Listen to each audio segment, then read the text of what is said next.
Bonjour, je suis très contente d'être en direct avec toi aujourd'hui pour te parler d'un autre sujet qui me tient à cœur. Tu te poses peut-être la question, est-ce qu'il existe un homme qui est fait pour toi? Est-ce que ça se peut vraiment de rencontrer l'homme qui est fait pour nous? Alors, avant de répondre à cette question-là, permets-moi de me présenter. Je suis Marie-Soleil Cordeau, coach en réussite amoureuse, mariesoleilcordeau.com, et j'accompagne les femmes qui veulent en finir avec les échecs amoureux et attirer à elles l'homme avec qui elles vont bâtir une relation de couple riche, solide et épanouissante. Donc, le sujet du jour, est-ce que ça existe, ça, un homme fait pour toi? Ou c'est un mythe? Et selon moi, il y a de fortes chances que si tu te poses cette question-là, c'est que ce qui te fait douter, en fait, c'est que tu as probablement vécu plusieurs expériences décevantes dans ton passé, d'expériences décevantes, souffrantes. En fait, tu n'as jamais été en couple avec quelqu'un avec qui tu t'es senti bien et épanoui. Donc, tu te bases sur ton passé pour prédire l'avenir, là. Tu doutes que ça existe. Ou bien, c'est tout simplement que tu n'en rencontres pas des hommes qui te plaisent. Ou encore, il n'y a aucun homme qui s'intéresse à toi, ou il n'y a aucun homme qui te plaît, qui s'intéresse à toi. Ou encore, ça fait juste très, très longtemps que tu es seul, puis tu as perdu espoir que ça existe. J'ai le goût de te poser la question d'une autre façon. Qu'est-ce que ça te coûte de croire qu'il existe un homme fait pour toi? Parce que, à mon avis, si tu doutes que ça existe, c'est qu'y croire, ça doit être quelque chose de souffrant, parce que ça risque au final de générer plus de déception. Parfois, c'est mieux de se convaincre du contraire. C'est une façon de se protéger, de se dire je pense que l'homme qui est fait pour moi n'existe pas, point final. Donc, j'arrête d'y croire, j'arrête d'espérer, j'arrête de me lancer dans une nouvelle relation remplie d'espoir qui vont être déçus puis me cogner le nez au final. Donc, ça peut être une façon de te protéger que de te dire qu'il n'existe pas. Parce que, en plus, chaque nouvel échec que tu vis, chaque déception va venir renforcer cette idée-là qu'un homme qui est fait pour toi, ça n'existe pas. Et ça n'existera jamais. Je viens d'échouer encore. C'est la preuve. Et je sais aussi qu'il y en a plusieurs qui m'écoutent, qui entreprendront jamais un programme de transformation amoureuse comme mon programme Trouver l'amour durable par crainte d'échouer. Et d'ailleurs, à ce sujet-là, à ma dernière conférence, il y a une femme qui a eu le courage de me poser la question, Marie-Soleil, est-ce qu'on peut échouer ton programme? Parce que c'est quoi la grande peur qui se cache derrière la peur d'échouer une transformation amoureuse? C'est, à mon avis, puis tu peux me dire ce que tu en penses, à mon avis, c'est d'avoir la preuve ultime qu'on est irrécupérable, qu'il n'y a rien à faire avec soi. Et ça fait peur. Ça fait peur.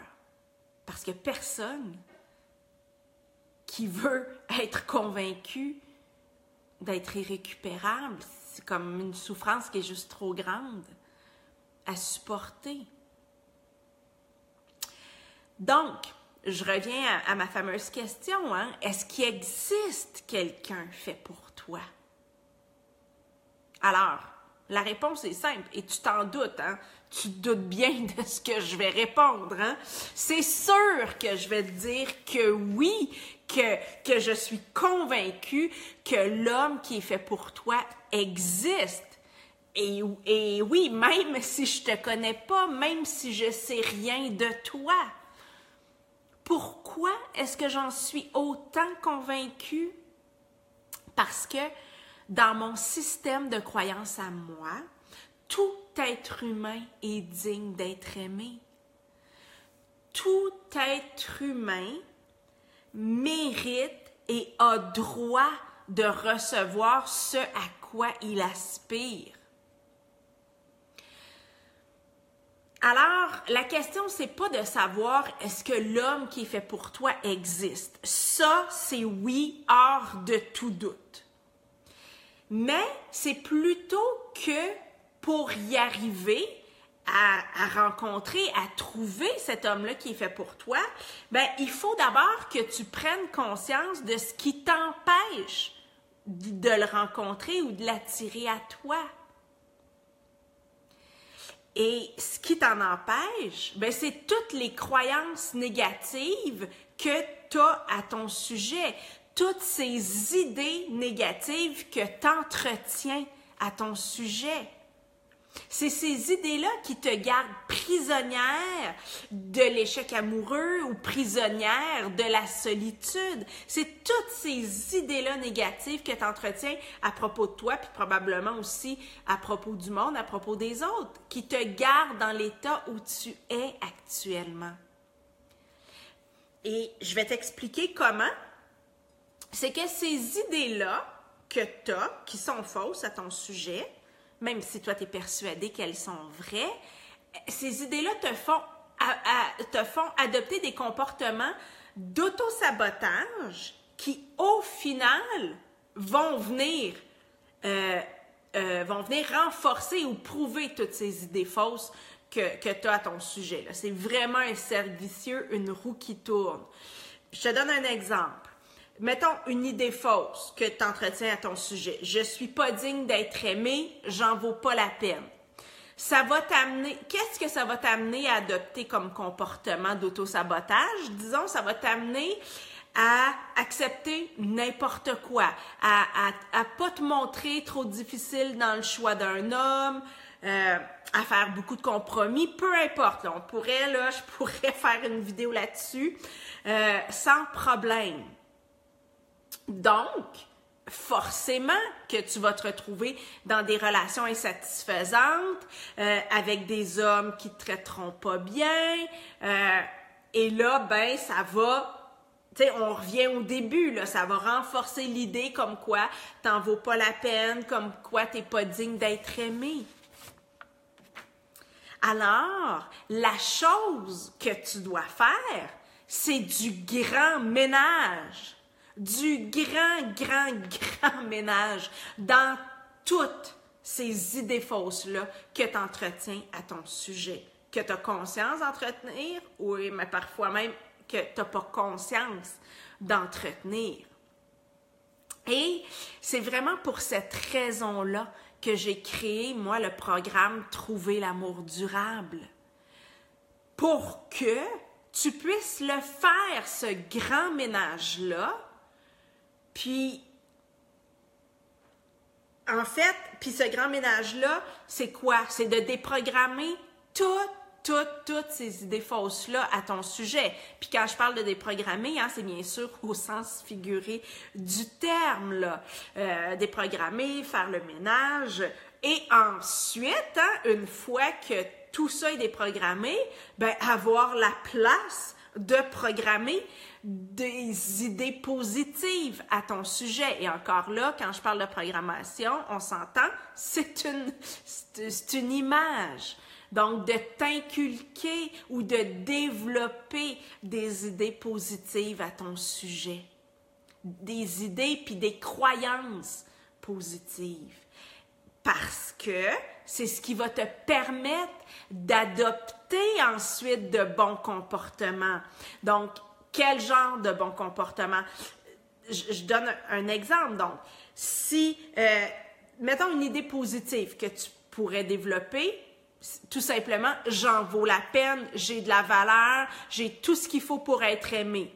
Donc, tu développes cette idée-là, ça va changer forcément le comportement. Tu n'accepteras plus n'importe quoi puisque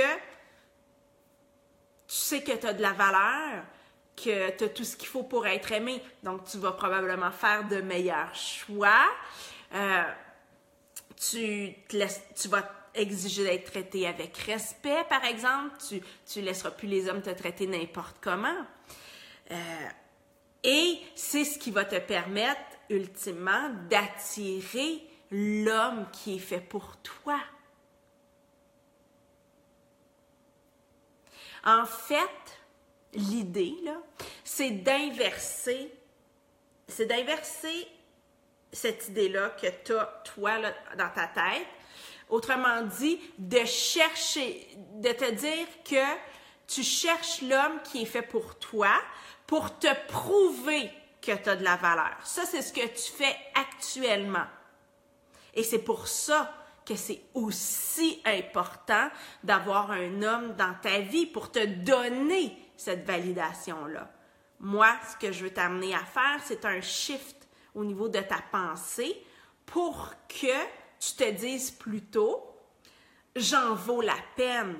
Alors, c'est juste dans l'ordre des choses que je rencontre l'homme qui est fait pour moi. C'est juste normal.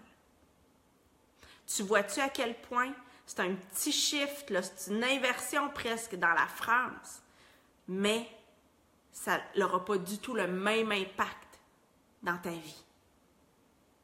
Parce que quand tu te dis « je veux trouver l'homme qui est fait pour moi pour prouver que j'en vaux la peine », cette phrase-là, où est-ce qu'elle t'amène? Dans la souffrance. C'est systématique. Alors que quand tu te dis « j'en vaux la peine », c'est juste dans l'ordre des choses que je rencontre l'homme qui est fait pour moi.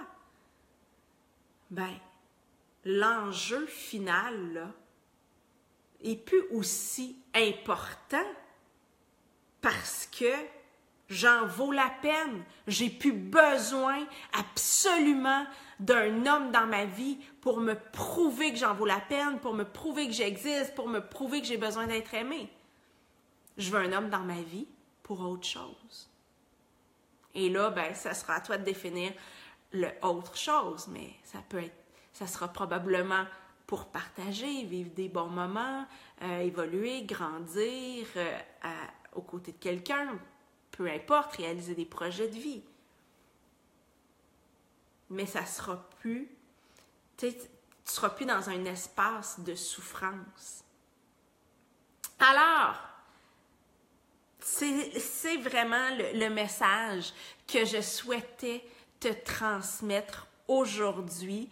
Oui, l'homme qui est fait pour toi existe. Il faut seulement que tu te donnes les moyens de transformer toutes les idées fausses que tu te fais en toi, que tu as en toi à ton sujet, de faire le grand ménage là-dedans pour qu'ensuite tu puisses développer des idées plus positives qui vont t'amener ailleurs dans ta vie amoureuse. Donc, en terminant, si jamais tu as envie de faire ce travail-là avec moi, je t'invite à acheter un œil sur mon programme « Trouver l'amour durable ». D'une façon ou d'une autre, je pense qu'avec ce que je t'ai apporté aujourd'hui, ben, tu as de belles clés pour faire un petit bout de chemin dans la transformation de ta vie amoureuse. Alors là-dessus, ben, je te dis à la prochaine. Bye bye!